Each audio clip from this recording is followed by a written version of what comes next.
Maliya Hatina PSI PK ગઢવીના માર્ગદર્શનમાં police સ્ટાફે 31 ડિસેમ્બરના checking દરમિયાન માળિયાહાટીના જલંધર ગામની સીમમાં આવેલ સમ્રાટ ફાર્મ હાઉસ એમએસએસ દારૂની મહેફિલ માણતા દિવ્યેશ ઉર્ફે મયુર ધીરુભાઈ હિરપરા, ચિંટુ ઉર્ફે કાનજીભાઈ ભીખાભાઈ નારિયા એક મહિલા દારૂ પીધેલ હાલતમાં ઝડપાયા હતા। સમ્રાટ ફાર્મ હાઉસના રણજીતભાઈ કાનાભાઈ ડોડિયાએ પાર્થિક સોફ્ટવેરમાં ઉતારુઓની ઓનલાઈન એન્ટ્રી નહીં કરતા હોટલ સંચાલક વિરુદ્ધ કડક કાર્યવાહી માળિયાહાટીના પોલીસે કરી હતી।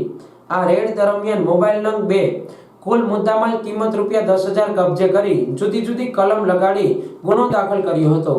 પીએસઆઈ પીકે ગઢવી, હિતેશભાઈ બલદાણિયા, વિમલભાઈ ડોબરિયા, અરુણભાઈ મહેતા, રાજેન્દ્રસિંહ પરમાર, પ્રકાશભાઈ જેબલિયા, વુમન પોલીસ રેખાબેન કાગડા સહિત પોલીસ સ્ટાફે સાથે રહી આ ઉમદા કામગીરી કરી હતી।